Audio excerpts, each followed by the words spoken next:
everyone, and welcome to the DAOI Expert Series podcast. I'm Robert Coons, and with me today is Sifu Kenneth Cohen, who is an exceptionally revered and important figure in the Qigong and internal martial arts and Taoist community in the United States and beyond. Uh, Sifu Cohen has been with us in the community for a very, very long time, and he has done much excellent work as well as teaching countless numbers of students together with multiple different institutions. I'm sure most of you are probably already familiar with his work, but we were delighted when he accepted our offer of interview here. So thank you very, very much for joining us, Sifu Cohen. Thank you, Robert. It's an honor to be here. Excellent. So as I mentioned, you have been in the Taoist community, Qigong community, and martial arts community for as long as I remember, and that's quite a while by now. Can I ask you what your origins are in this field? Yeah, I may have been in the Taoist community longer than you've been alive. It's I'm possible. not sure. I started when I was, formally, I started when I was about 15 or 16 years old with a study of Buddhism and yoga, in fact. And then gradually got involved in the Chinese language and pretty much equally Buddhism, Taoism, Taiji Chuan, and other internal martial arts. That is the martial arts that are classically classified as Neijia Chuan, even though we know it's a sort of false classification because the difference between a so-called external art and an internal relies much more on the level of the practitioner, not the specific art that they're doing. I've seen people doing Taiji Chuan who, in my mind, are doing hard style, and I've seen people doing classical Kung Fu like Honggar, Hongjia, and they're doing soft style. So I think it's more a level of the person's training and practice and emphasis. But certainly from an early age, I was studying the Chinese language and Taoism, Qigong, Chinese martial arts, with a special emphasis on Taiji Chuan, Bakwa Zhang, and Xing Yi Chuan. So that's kind of been my background. I mean, I can give you more specific stories, but I don't think the listeners really want my whole autobiography. They'd probably rather hear me speak about our mutual topics of interest. I'm sure that they'd love to hear it, but I'm also very interested in our mutual topics of interest. And today we had especially decided to focus on the discussion of Yiquan. And one of the reasons is because your background is so extensive, there's no way we could talk about it all in one go. So I'm very interested in Yiquan personally because you mentioned Xing Yiquan. I'm a Xing Yi guy, and so we're part of a big family there. Aside from knowing the general history of Yiquan, I don't know that much. So can you give me an overview of what it's about? Sure. And, one of the problems is that this is a healing and martial art that's rather hard to define. Even the founder of it, Wang Xiangjai, who I think his dates were 1885 till about, I don't know, early 1960s. I don't remember the exact date. But even he had originally no name for his art. But that's another story, how it got the name Yiquan. So let me try to give you a basic outline. Wang Xiangjai, the founder of this style, originally trained in Xing Yi Chuan, one of those three arts that are generally considered Neijia Chuan, or so-called interfamily martial arts. He studied with perhaps the most famous Xing Yi Chuan master of all time, Gu Yunen. And as I understand it, at least one of the many stories that I've heard about its origin is one day Wang, who had started at a very young age. I mean, he had asthma, and he was doing it in part for health. And I guess his father and Guo were from the same village and knew each other. So I think Wang was originally studying it for health, but got more and more involved, certainly in the martial arts aspect. So one day, Wang while he was still very young, was late for his practice. He would normally meet his master at his home, and they would walk together to a park and then train. Well, it was wintertime, and Wang realized that the master had forgotten to bring his coat, and it was very cold outside. I mean, in Beijing and northern China is really, really cold in the winter. So Wang grabbed the coat and went running over to the park. And he saw his master was already involved in practice. And to be respectful, he just watched from a distance to wait for a break. And once the master had, well, actually, what he saw was something rather unusual. Instead of doing the normal Xingyi trend forms, which are mostly linear exercises that really have a strong, I think, fitness component, as well as a very refined way of understanding how to fa jin, how to issue power. But what he saw his master doing, he'd never seen before. The master was holding a standing posture as though embracing a tree and holding it for a very, very long period of time with the arms rounded, probably in front of the chest, although there are many postures that can be used. Again, Wang had never seen this before. When the master finished his practice, Wang went over to him, gave him his winter jacket, and the master was very moved at Wang's consideration and also his etiquette and protocol of having watched very respectfully while Guo was doing his odd practice, whatever the heck it was. And Guo, seeing his curiosity, told Wang Xiangjai that this is really the essence of all of the martial arts, and then began to train him in not only continuing the Xingyi trend, but also standing. Although we know actually that Wang became sort of reinvested, you could say, in the standing meditation many years later, probably in the 1920s, from his friendship with another senior student of Guo, who was also knowledgeable in Chinese medicine, and also his friendship with Wu Yihui, most famous for Liu He Bafa, Six Harmonies, Eight Methods, and some other people, that Wang gradually began to realize that there was really a lot more to standing meditation than just meditating while standing, that it created the frame, the posture, the principles of alignment, the relaxation, the body awareness that was at the basis of any martial art, and for that matter, any Chinese healing art. But at that time, Wang continued his training with Guo and eventually went, after sort of graduating, went on a pilgrimage for many years, I think beginning around 1909, to perfect his knowledge. And during the course of those years of pilgrimage and wandering, he developed this idea that this art that he was gradually evolving out of his basis in Xingyi Quan really had, I guess you'd say, four aspects, all of which are emphasized in the modern practice of Yiquan. And that is getting rid of illness is one of them, or Qu Bing. Another one is Jian Shen, strength and health. Another is Yang Sheng, which literally means nurturing life, that is, having a healthy lifestyle.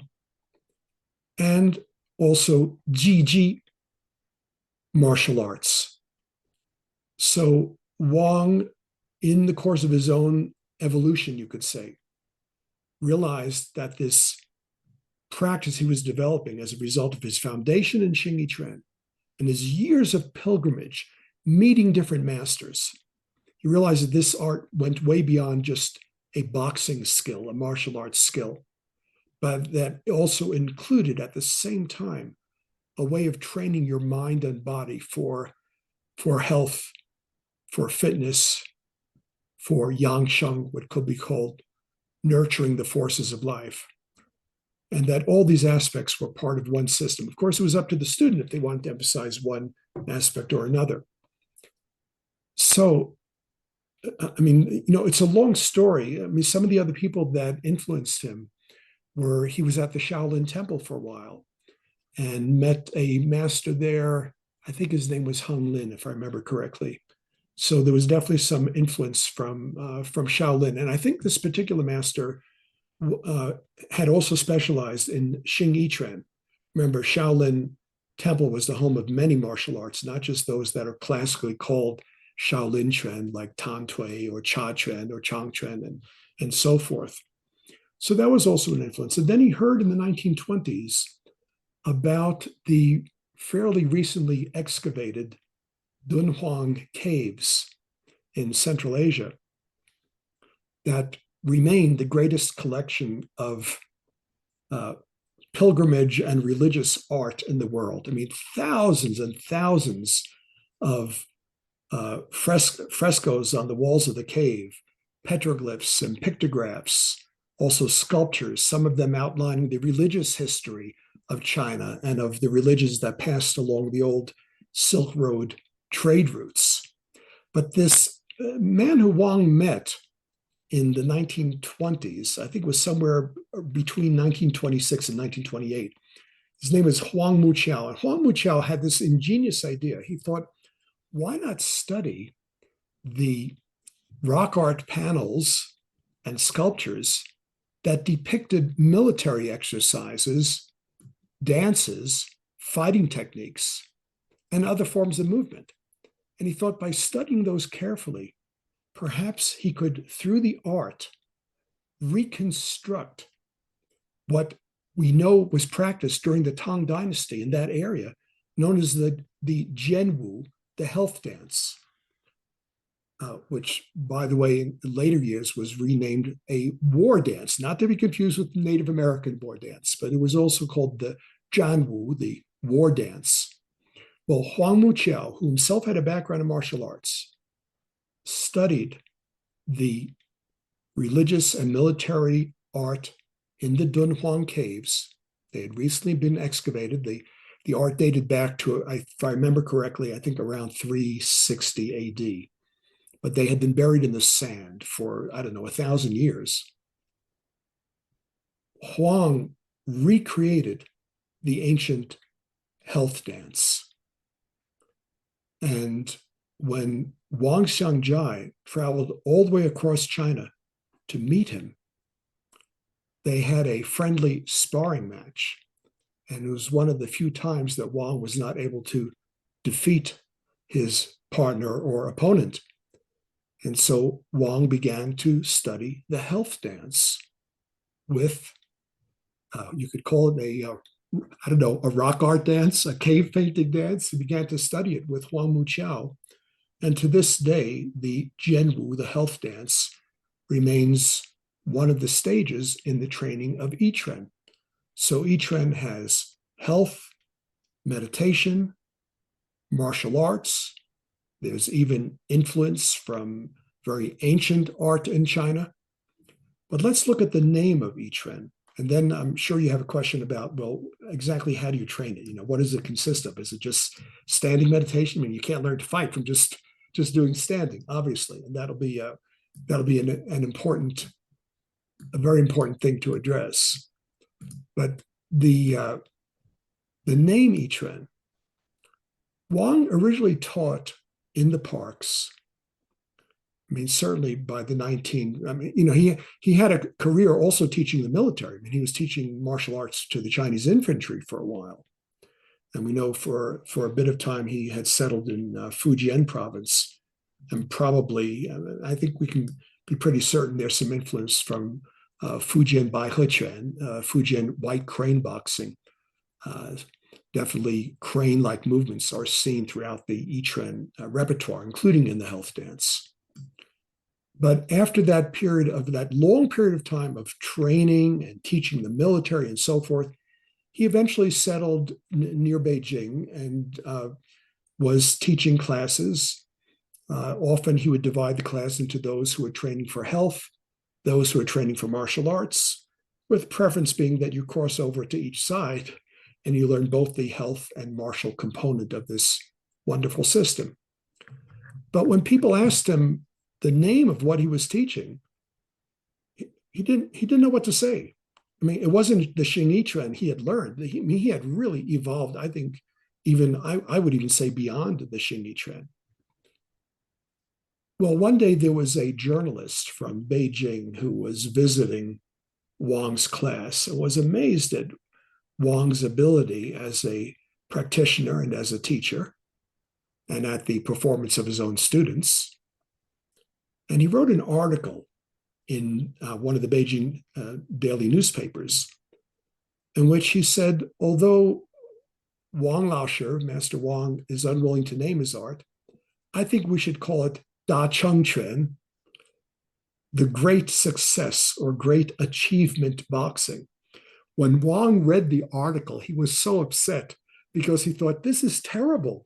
And the reason he thought that is because one of the honorific titles of Confucius, the most influential philosopher in Chinese history, was Da Cheng Zhi Sheng, the sage of greatest achievement or of greatest success.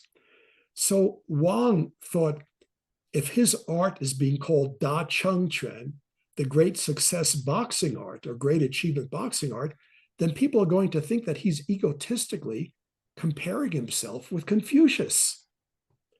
So forced to give it a name, he called it Yiquan, ingeniously leaving off the word Xing or form or body from the term Xing Yiquan, the art he had originally learned, the martial art that is Quan, because in classical Chinese, a noun can also be a verb. So a fist can mean to fist, to box, right?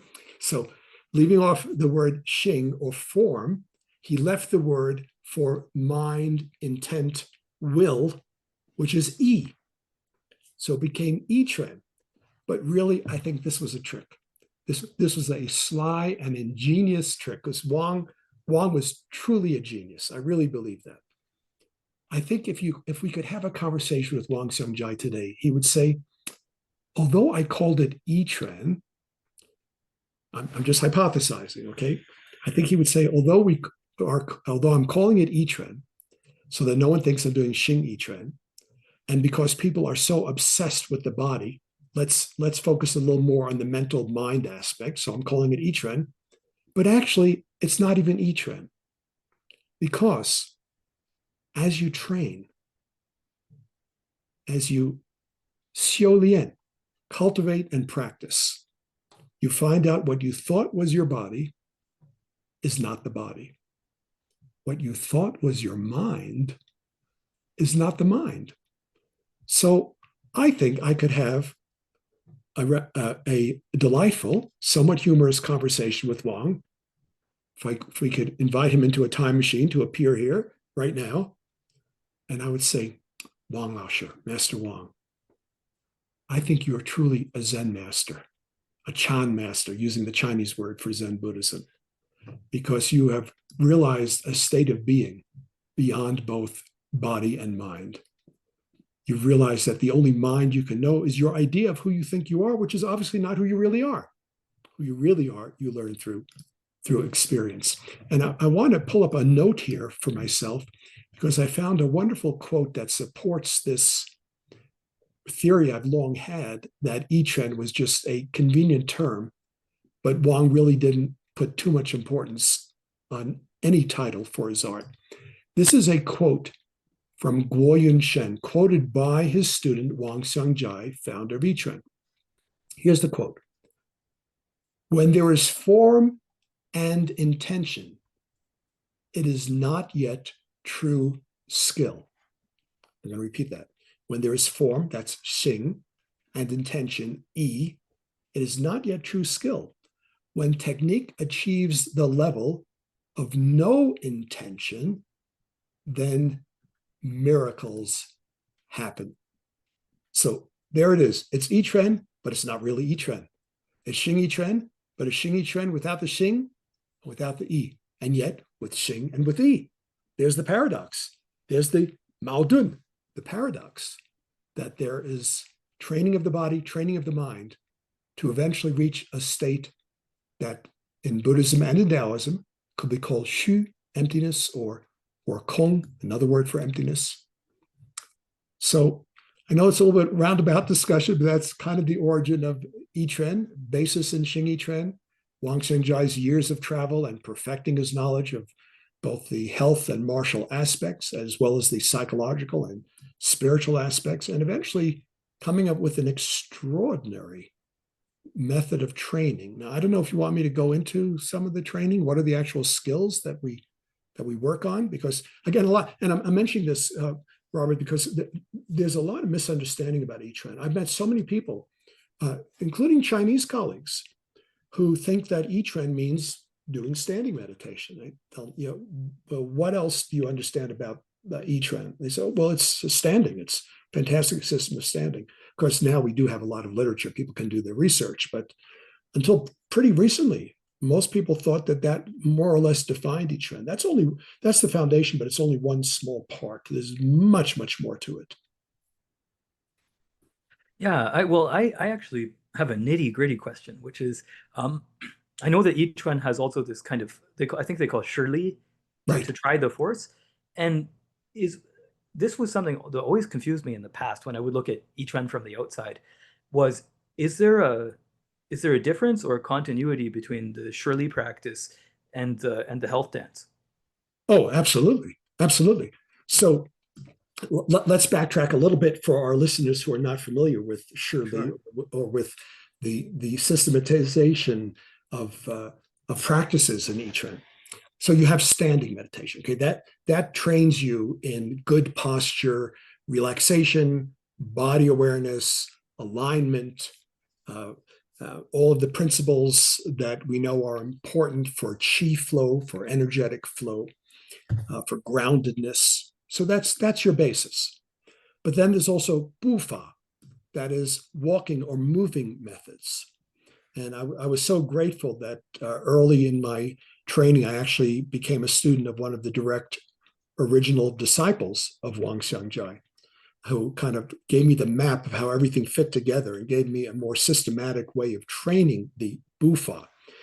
In fact, the way of training I learned from him, I consider a kind of neurological re-education, because each method of stepping and moving becomes progressively more and more complex, so that you're in a sort of brain gym at the same time. And from a modern medical perspective, I'm certain you're increasing levels of BDNF, brain-derived neurotrophic factor, which is a brain chemical that we know is produced in abundance if you have the following things happening at the same time: body awareness, sensory awareness, spatial awareness, and executive function of the brain. That is, for example, knowing what you need to do and when, or where you are in a choreography. So with Yiquan, you've got the standing meditation, you've got the walking meditations, bufa, stepping methods, which also incorporate or may incorporate some of the standing postures. So you might be walking with your arms in the basic embracing the tree posture, or practicing opening and closing, kai he, opening, closing, or opening, closing with coiling, opening, closing with active and passive, opening and closing with fists, opening, closing, coiling fists, opening and closing with slow store, quick release, slow store, quick release. So you have all of these different fantastic ways of training slowly or quickly, or alternating slow and fast, using various postures from the Yiquan standing meditation repertoire. And that naturally leads into still another stage of training. Remembering that Wang Xiangjai's idea with Yiquan is you train the principles on which good martial arts, and you even say good Qigong, are based, rather than emphasizing a Taolu, a choreographed form. There's nothing wrong with a Taolu. I do Taiji Chuan. I do the forms of Xing Yiquan and Bakua Zhang. But Wang's work is brilliant because he said, let's focus on the core skills that are the basis. Then you could apply them to any art that you want to study. So after you've learned the standing and the walking and all those different variations of walking, including Fa Li, discharging power, slow movements, quick movements, high, low, right, left, front, back, and full body awareness, what's called Liu Mian Li. Liu Mian Li. Liu, number 6. Mian, face or side. Liu Mian Li means 6-direction force. That is, even as you're moving, you should be primed in such a way that you're capable of neutralizing, that is, intercepting or discharging force from any direction at any time. Or another way of looking at it as a Qigong, as a meditative practice, is that even if you're moving forwards, you're aware of what's behind you. Even if you're moving backwards, you're aware of what's in front. The whole time that you're doing your Yiquan, whether you're doing your standing or you're walking, you are aware of all of the directions around you, the 6 directions, you could say: above, below, right, left, front, back. So there's tremendous depth to the training of the standing and the walking. And again, we're just covering the surface. I mean, there is so much more. Well, after standing and walking, now we get into experimenting with the other styles of movement that you would find among the various martial arts. So there's not just front and back and side to side. What about xie? What about diagonal splitting, as in the Taiji movement, xie fei shi, diagonal flying? Yeah. Or what about splitting not this way, but front and back, as in Pi Chuan from the Xingyi Chuan art? Or what about opening and closing, playing with the idea of opening and closing? What about circling, as in the sort of weaving, getting out of the way techniques that you find in Western boxing? What about circling this way? What about circling this way? So the Shi Li that you mentioned, usually spelled S-H-I, new word L-I, that word shi is the same word you find in Kaoshi, to take a test, as in taking a test in college, for example. So Shi Li is literally testing or experimenting with force, finding out all of the different possibilities of movement without having to memorize a very complex choreography. To me, that is absolutely brilliant. So I hope that sort of answers your question. But in addition to Shi Li, there's also Shi Sheng, experimenting with sound. This is a rarer, less discussed aspect of Yiquan, that after you've learned how to discharge power, how to use your body properly and economically, then Wang also taught his students a type of sound that is made. I know some people will think, well, is this like the karate ki? Sort of. I think there may be some relationship. I'm not trained in karate, so I'm not really qualified to answer that question. But it's a kind of yao sound, yao, yao, while striking. Yeah, whether it's a punch, kick, elbow, whatever's the bodily weapon you're using to fight. And as you're doing that, Wang said, imagine it's like a heavy, as you're making the sound, you're also activating the dantian, the lower abdomen. And imagine it's like a heavy weight or a stone dropping into the deep ocean while you're making that sound. And I found in doing partner exercises with my students and coaching my students when they practice with each other, that there really does seem to be an increase in power when you also experiment with sound to add to your ability to suddenly discharge energy, let's say, for a martial art. Now, I know many people who are listening in or watching this are perhaps more interested in health and meditation, and that's fine. Wang also had a brilliant system of meditation, of yin, using thought. It's not just thought, using the power of your imagination to improve every aspect of the healing and martial arts. I'm thinking now actually of Mark Twain, who said, you can't see clearly if your imagination is out of focus. I believe Wang would have agreed with that.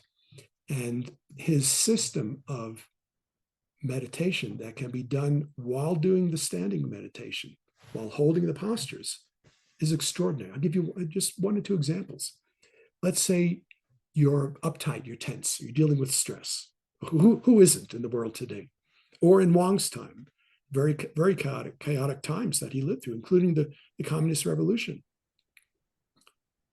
Well, one of the many visualizations in the Yiquan system is as you're doing your standing practice, or as a separate seated, more conventional type meditation practice, you imagine that the sky is like a beautiful blue dome above you.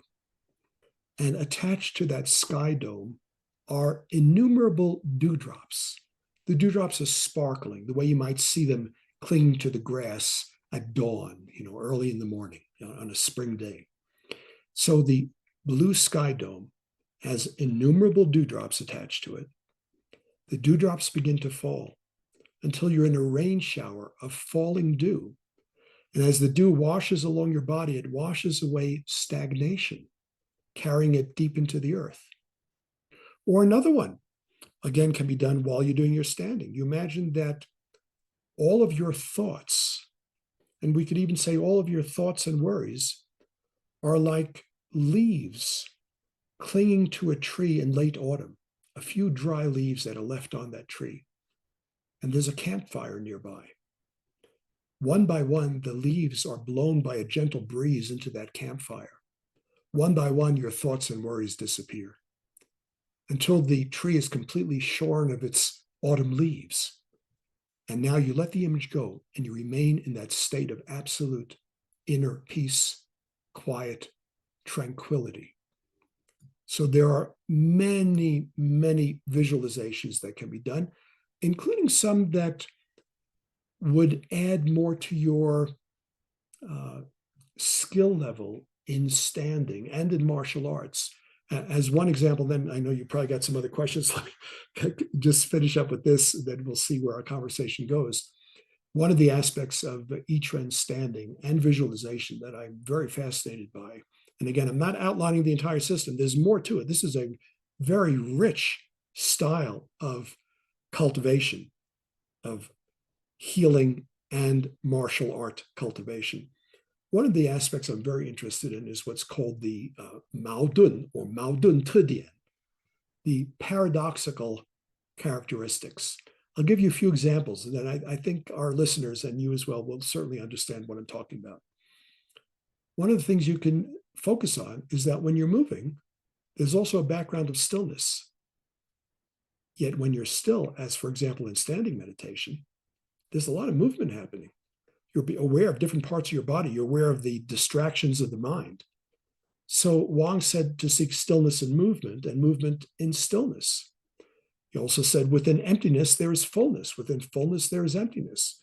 So I know you're a martial artist. And as you know, even if your leg is empty, if there's no weight in it, it's not limp and lifeless.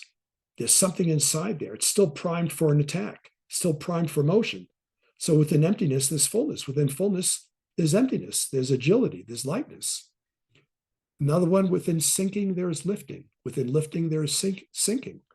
So Ti zhong you chen, chen zhong you ti. What does this mean? I'll give you one example. Let's say you're doing your standing meditation and you imagine that you're so relaxed and so perfectly aligned that any tension in your body is dropping down vertically through your feet into the ground, that you're becoming like a tree with deep roots. So you're rooted into the earth, but also any tension in your body is dropping down into the earth. And you stay with that feeling and that image for, 30 seconds or so, or a minute, and then change it. Imagine instead that the ground is lifting you up, that you're so connected to the earth that you feel the support of the earth, not only at your feet, you feel it rising through your calves, through your knees, through your thighs, supporting your hips, your spine, your torso, your shoulders. So the ground is felt from the feet all the way to the top of your head. Then let go of that image and sense that you're in a state of potential where you have the ability to feel sunk into the ground or lifted up by it. That's within sinking is lifting, within lifting is sinking. What about within strength is suppleness, within suppleness is strength? Can you imagine you're so stable and strong that you're like a mountain, absolutely immovable? If a hippo or an elephant, when running, charging you, it would be equivalent to hitting a brick wall. They would just fall over. If a sumo wrestler tried to grab your leg and pull it out from under you, there's no way they could budge you. You're immovable as a mountain. Then let that go and instead imagine you're so light, like a feather in the breeze, that the slightest stimulus would move you. As the Taiji classics say, if a feather landed on your shoulder, it would set your shoulder in motion. Your shoulder would dip because of the weight of the feather. So your whole body, light and responsive. Now, can you feel that you have both capacities at once? You have the ability to be as stable as a mountain or as light as a feather. That's another paradox. So again, we have quite a number of these paradoxes. If you're using it to develop martial ability, another one you might include is, I remember this was a favorite one of my teachers. Let's say you're holding a standing meditation, maybe an upper posture. Yeah, like this, because there are many postures. You could stand with your arms more down by your hips, or they could be at chest height, they could be at the eyebrow height. So let's say your hands are at eyebrow height. And you imagine you want to pull your hands away from each other, but you can't. You're in a resistant field, or it's as if there are steel bungee cords attached to your arms. There's no way you could possibly move them. You want to shift your weight towards your toes. You can't. You want to shift your weight back towards your heels. You can't. Instead of wanting to pull your hands apart, you want to push them together, but you can't do it. You want to move your hands in towards your head, but there's a solid steel sphere between your head and the back of your hands. You can't move them. So you might imagine all sorts of movements from any standing meditation posture, while also feeling that you want to move. You have the intent of moving, but this imagined resistance prevents the movement. This develops tremendous core energy. And I think someday, when we find the funding for this, science is going to prove that Yiquan postures actually vastly improve bone strength. And for people that are facing things like osteoporosis, where the bones become fragile or brittle, this could be a fantastic therapy for them. So bone density, I'm certain, increases. This is my theory, that it increases as a result of doing Yiquan. So we can see the extraordinary breadth and scope of Yiquan practice. There are also partner exercise. There's equivalent of push hands, a little different than Taiji push hands because you're not neutralizing. It's more grounding and using minimum movement to intercept another person. My teacher used to say, Yiquan meo yi zhiyo yi. Yiquan has no 1-2, it only has one. The person attacks, as in Xing Yiquan, you find the intercept point or the opening, and you counter and attack at the same time. And the whole body is used. So it's zheng ti jin, whole body force, not fragmented, disconnected force. Another saying from my teacher, who was the direct student of Wang Xiangjai, he said, Bu shi quan da, shi bu da. It's not your fist that strikes, it's your foot that strikes. So the whole body is a conduit for the pressure of the foot on the ground. Think how that translates into a healing art as well. I mean, if you see a massage therapist who's just grabbing with their hands and pressing and not involving the whole body, their effect is minimal because they're not tuned into themselves. How could they be tuned into you? But if the pressure of their massage therapy seems to be generated from the whole body, and if that massage therapist is grounded, then I think it's much more likely to have a resonant effect on the client, who will also feel relaxed, grounded, interconnected. So once again, we see how this healing and martial aspect are indivisible. This is something that our Western listeners will need to really think about and pay attention to, because it's quite a different perspective than we have in Chinese culture, where there's no contraindication between healing arts and martial arts. The principles are the same, and one enhances the other. Excellent. Okay, that's very, very, very nice. Um, I now because you have significant erudition, I want, if it's okay, to ask you some puzzling questions. They're not going to be puzzling to you, but they're things that puzzle me, and I think probably also things that puzzle our viewers. Um, One of them is when we talk about martial arts, internal martial arts, or any martial arts before the 1950s, because you're also incredibly experienced in Qigong, so this is where the question is going. There's a period of time where people are using terms that are not Qigong to describe energetic practices like Neigong or Daoyin and so on and so forth. And my understanding is in the martial arts, people frequently use the term Neigong. But today, in the discussion since maybe the 1980s or so, there's been an increase in the use of the term Neigong differentiated from Qigong practice, with mainly martial artists talking about internal cultivation. And I'm wondering where you would place those terminologies in a sort of a holistic picture of Chinese internal cultivation practices. Okay, it's a loaded question, so I will try to make my answer short. Um, First of all, if we look at one of the first modern illustrated classics of what is now called Qigong, it's the Neigong Tu Shuo by Wang Zuyuan. And I forget the date. What was that written there? Early 1900s or turn of the century, late 1800s? I forget the date now. It's I think mid 1800s. Mid 18s or mid or late 1800s. Anyway, that Neigong Tu Shuo, illustrated Neigong practices, has the classical styles of what today we identify as Qigong. Well, Neigong is just another older term before the Communist Party standardized pretty much the term Qigong as referring to Chinese healing arts, healing exercises and meditations. Right? You have active Qigong with movement, or Donggong, and you have tranquil Qigong, which is where the powers of your mind through meditation are regulating the movement and gathering of qi, and that will be called Jinggong, tranquil Qigong. But in earlier times, Qigong, remember, actually, let's start recently and then go backwards. The arts that we call Qigong, that term was developed around 1950. There's only one or two places throughout Chinese literature where we even see someone using the term qi and gong together. Qigong became a standard term for these, what is originally ancient Chinese healing arts, only because of the work of two friends, Liu Guizhen, who considered the father of modern acupuncture, and Hu Yaozhen, who's considered the father of modern Qigong.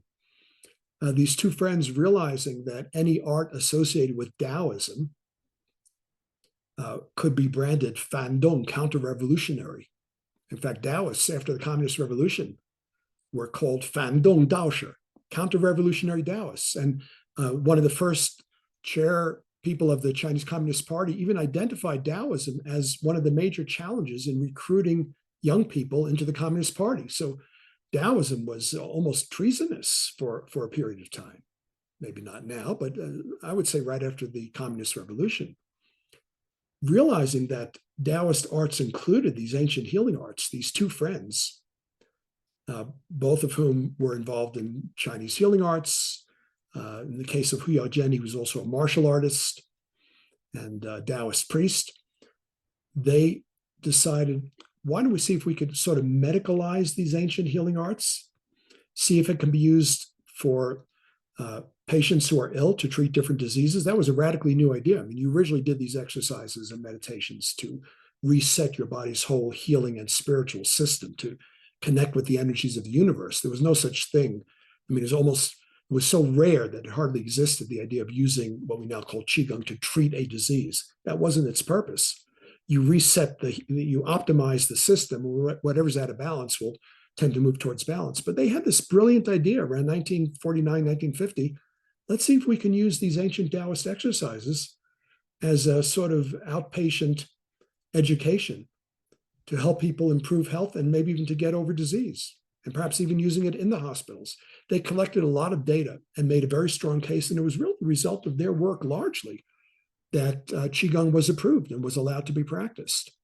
So what was it called before it was rebranded with this very boring term, energy skill? It's really not a great word, frankly. Qigong, energy skill. The exercises are old, but the name is modern. The name is from 1950 on, approximately. Before 1950, before we needed to find approval from the state government, these arts were sometimes called Neigong. So Neigong is the same thing as Qigong, to simply answer your question. But more commonly, it was called either Daoyin, Daoyin, which means leading and guiding the qi. And as early as about 158 or so BC, we have actually an illustrated text on the illustrated Daoyin exercises. So we know Daoyin has a long history in China, and it's mentioned also in the great collection of Taoist literature known as the Taoist canon. Daoyin is probably the most original term for what was rebranded as Qigong, as energy skill. And it was also considered part of Yangsheng, nurturing life. Another ancient term that you could say simply designates in large measure what we today call Qigong. So Yangsheng, nurturing life, Daoyin, leading and guiding the Qi, Neigong, inner skill, all re-identified as Qigong today. What's the difference? No difference, not really. I know there are some people say, oh, you do Qigong. Well, I do Neigong. I do inner practice. This is higher level. Give me a break. No, you're not using the term correctly. You don't know the history of the terminology in China. There may be some teachers. This is not to discredit or certainly not to disrespect teachers who have a particular usage of Neigong, of that terminology within their system. There may indeed be some teachers who say, well, to distinguish what I'm doing from the more popular Qigong styles, we're calling it Neigong. Well, then blessings to you. That's certainly absolutely fine. But if we look from an academic perspective on the history of these terms, they really mean the same thing. Thank you very much for that illuminating answer. So, since we're now firmly planted in the health trajectory, then let's talk about Yiquan for health. Let's keep going from that point. Yiquan has a very, as you mentioned, it's got a very robust. It's got martial, it's got health, and it has also, I think, spiritual to some extent. If I'm not mistaken, I think Wang Xiangjai toward the end of his life became very involved in Buddhism. Is that right? Well, there are references in his writings. You could see quotations among his writings that clearly show a strong influence from Buddhism. Was he really formally involved in Buddhism? I don't think so. But we know that he was friends with so many important cultural figures who themselves were also influenced by Buddhism. People like Qi Baishi, the great Chinese artist, and others as well. We know he spent some time at the Shaolin Monastery, which is a Buddhist monastery. And he talks about using Yiquan to enter this primal state of emptiness, where there is no distinction among phenomena. And I think it's fair to say that Wang realized this as one of the highest goals in Yiquan, that it was not simply to be an effective fighter, which it is a means towards that, but also a way to deeply transform a person's mind and spirit. There's even an advanced visualization in the Yiquan system that is more specifically focused on that type of transformation, where you essentially, just to give you a very abbreviated form of it, this will not be the entire practice.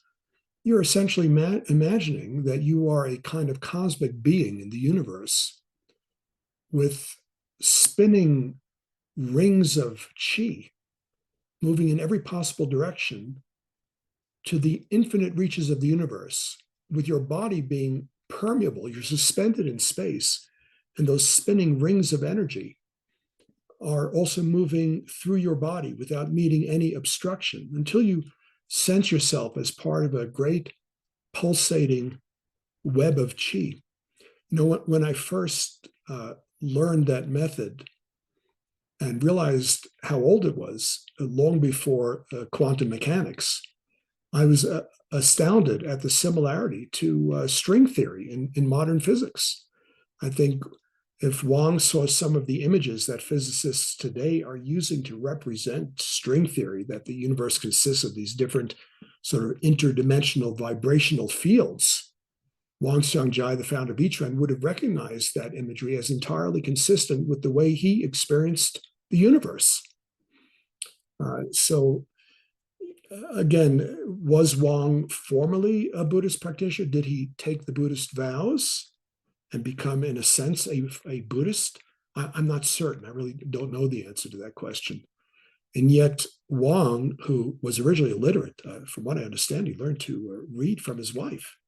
He learned as an adult how to read, and which is all the more extraordinary because you read his writings, and I mean, it's poetry disguised as prose. It's absolutely beautiful and full of great depth and spiritual insight. But Wang, I think, this brings up another aspect of spirituality that's so important when we speak about Buddhism or martial arts or Chinese culture in general. And that is the ethical component. As you know, in the martial arts, we say there needs to be a balance of wushu and wude, martial art and martial virtue.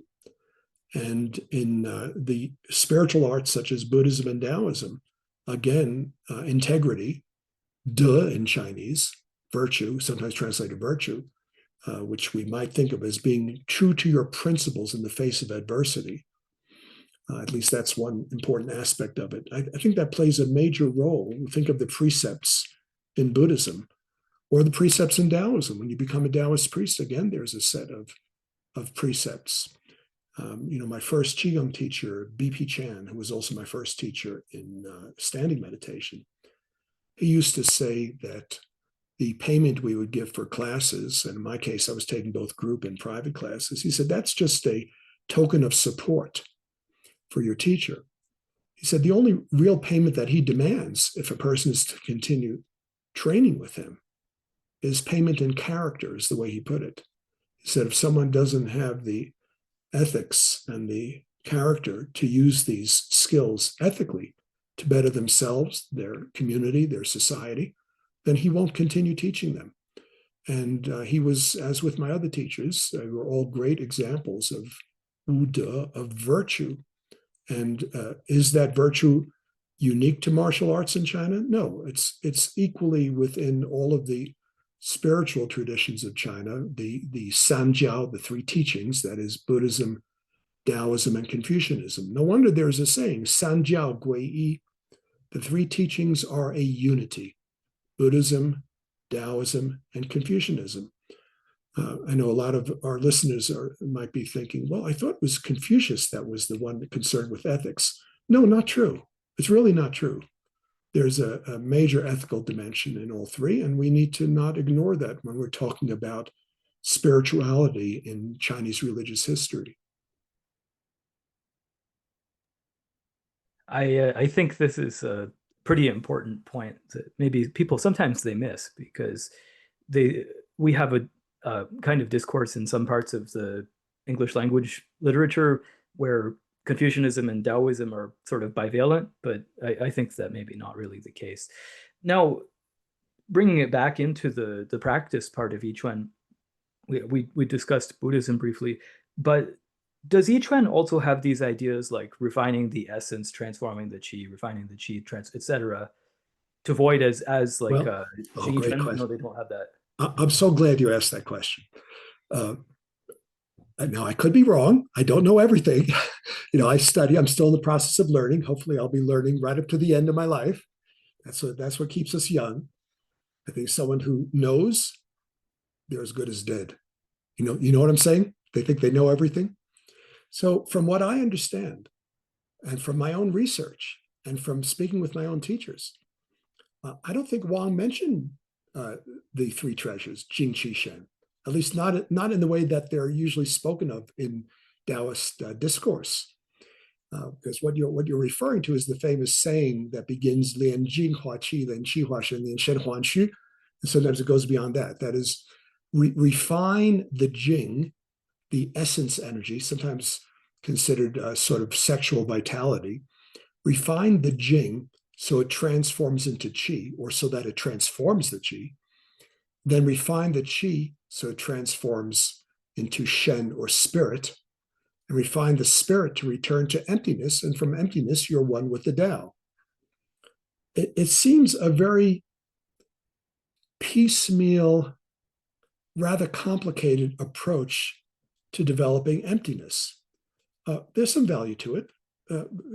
There are methods where you do exercises and meditations to develop that sort of essence energy in the body, and then other exercises that might focus more on breathing, respiratory techniques, which is certainly related to qi, and others that focus more on just pure spirituality, where the eyes are closed and you're looking within, you're developing contemplative skills. And there are some schools of Taoism that see that as a step-by-step process, and they say, well, you have to start with Jing. You start with the body, and then you go to the mind, and then you go to the spirit. So it's body, mind, and spirit. Let's start with what we can be most easily aware of. Somebody pinches you on your arm, you feel it. So let's start with the body aspect, and then worry about the more subtle. That also makes sense. But I think, if I'm right, that Wang would have agreed with my beloved teacher, Huang Gengshi, the Taoist abbot I had studied with. I didn't study Yiquan with him. I studied Taoism with him, and also Taoist meditation, philosophy, and Qi healing, energetic healing. I once asked Dr. Wang, I sometimes call him Dr. Wang because he made his living as an acupuncturist. And don't be confused if I sometimes call Wang instead of Huang. In Mandarin, his name was Huang, as in Huang Se, yellow color, or Huang Di. But his native language was Cantonese. He spoke about 5 different Chinese languages, as well as fluent Japanese, German, and English. So in Cantonese, he'd be pronounced Wang. So one time I asked Dr. Wang, I was at his house, and I was his only apprentice during his lifetime. He was born in 1910, died in 1999. I was the only apprentice he had during his life. It's quite an honor, and I miss him terribly. He really became a dear friend as well. So I said, Dr. Wang, what do you think about that saying? And I recited it for him in Chinese, the one where you refine or cultivate the Jing, and it turns into Qi. Refine the Qi, it turns into spirit. Refine the spirit, and now you're one with the Tao. Now you're empty. He looked at me with his often mischievous twinkle in his eye and said, why would you complicate yourself in that way? Since emptiness is the goal, start with that as your foundation. If you continually cultivate emptiness, find out how and why you get distracted, what you need to do to develop true inner quiet, then automatically Jing, Qi, and Shen move towards their optimal levels. Said you could still do exercises for the essential vitality for the Jing. You could still do Qigong, Qi skill exercises and meditations. You can still do seated meditation to develop your spirit. But you have to start by paying attention to what is the underlying current among all of these. And that's emptiness. So he said, make emptiness the foundation. Put it first, not last. If you put it last, you might never get there. That beautiful philosophy has really helped me personally tremendously throughout my life. And I suggest it for our viewers and listeners as well. Find out how and why you get distracted, and what practice can you do to simply have a quiet mind, because I think that's one of the secrets to happiness in life, right? Otherwise we have nothing to think about but our own thoughts. We're constantly looking through a kind of filter or buffer of belief systems. That's problematic. Haven't you? Look, friends, I know I don't know all of you personally who are watching this now, but haven't you had experiences where you're talking to someone and you're wondering, you're trying not to show it with your facial expression, but you're wondering, is anybody home? You know what I'm saying? Who's listening to me? You get this feeling that there's this mask in front of them, and maybe they're hearing a little bit of what agrees with their previous philosophy of life, rejecting everything else, but they're not really listening to you. I think you understand what I'm saying. So wouldn't it be wonderful if we can't change another person's state of mind. We can give them techniques that they can practice if they're interested, and maybe they can reach that state of emptiness as well. But at least for ourselves, don't you think it's important that we not function from preconceptions, from limited awareness, from a kind of state of mind where we're only looking for confirmation of our previous belief systems? I think that's a very unsatisfactory way to live, and it doesn't allow for one of the most important aspects of happiness, which, in my view, and I think this is quite Taoist, is appreciation of mystery, of that which lies beyond knowledge. Not everything needs to be known or can be known, and only if there is trust in the mystery can we achieve what Lao Tzu refers to in his very first poem in the Tao Te Ching, right? The classic of Taoism, 5th century BC, where he says, Xuan zhi you xuan, zhou miao zhi men, mystery beyond mystery, the gateway to all wonder. Mystery beyond mystery, the gateway to all wonder. So let's invest our energy. Let's prioritize not knowing. Isn't that a fantastic idea? To not know. It's a little bit subversive, I have to admit. It's subversive to our society, which is based on head-education. You heard me correctly. Head-education. Instead, Lao Tzu, founder of Taoism, an underlying philosophy within Yiquan as well, says that 知者不言，言者不知. Those who know do not speak. Those who speak don't know. And he emphasizes over and over again the importance of silent awareness, not knowing. Even the opening line of the Tao Te Ching, Dao Ke Dao, Fei Chang Dao. The Tao that can be spoken of is not the Tao, right? Because the Tao is a matter of experience. And experience requires allowing the mind to be still, to be free of concepts. I think that this is a very illuminating place to leave the discussion today, because it has so much gravity, the statement that you just made. But I would like to end the interview by asking you a few questions that we always do when we round things up. The first one, it's a kind of funny question for this interview, but where do you see Yiquan going in the next decade? I think it's actually going to continue to evolve if people have the patience and dedication to continue practicing. We still have extraordinary teachers around.